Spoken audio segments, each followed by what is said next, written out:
మాకు స్కూటీస్ ఇస్తామని చెప్పారండి. మేము ఓటకు రాగానే 18 years వాళ్ళందరికీ స్కూటీస్ ఇస్తామని చెప్పారు. ఇప్పుడు వరకు ఒక స్కూటీ వచ్చింది లేదు. 2 years గా బస్సు ఫ్రీ పెట్టడం వల్ల చాలా ఇబ్బంది అవుతుంది కాలేజ్ స్టూడెంట్స్. మళ్ళీ ఇంకోటి వచ్చి మాకు స్కూటీస్ ఇవ్వలేదు. స్కూటీస్ ఇస్తామని అన్నారు. మళ్ళీ 2500 పింఛన్ ఇస్తామన్నారు. ఎక్కడికడ మాకు ఏదైతే ఇస్తామన్నారో ఏది ఇవ్వలేదు. ఇప్పుడు వరకు ఏది చేయలేదు కూడా. స్కాలర్షిప్స్ రిలీజ్ చేయలేదు. జాబ్స్ ప్లేస్మెంట్స్ అన్నారు, అవేం కాలేదు. కానీ జస్ట్ ఆయన సీట్ లో కూర్చున్నారు అంతే సార్.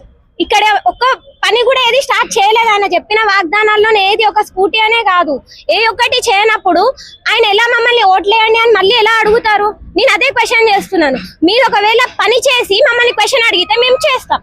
మీరు ఏ పని చేయకుండా మాకు ఓట్ చేయండి మేము మీకు మళ్ళీ చేస్తామంటే ఎలా చేస్తాము? ఇప్పుడు మాకు అనేది మీరు ఇప్పుడు ఏ లీడర్ కైనా కానీ ఓట్లేసేది ఎందుకు? మాకు ఈ లీడర్ వస్తే మాకు ఒక పని చేస్తాడు, మాకు ఈ లీడర్ వస్తే డెవలప్ అవుతుంది, మా జీవితాలు మారుతాయని చెప్పి మేము ఓట్లేస్తాం. కానీ మీరు మా జీవితాలను ఇలానే ఉంచుతామంటే మేము ఎందుకు ఓట్లేస్తాం?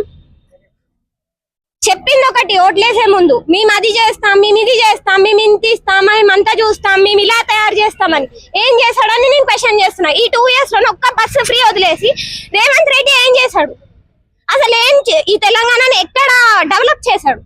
ఒక కార్నర్ లో కూడా చేయనప్పుడు మేము ఎందుకు క్వశ్చన్ చేయొద్దు, ఎందుకు ర్యాలీ తీయద్దు?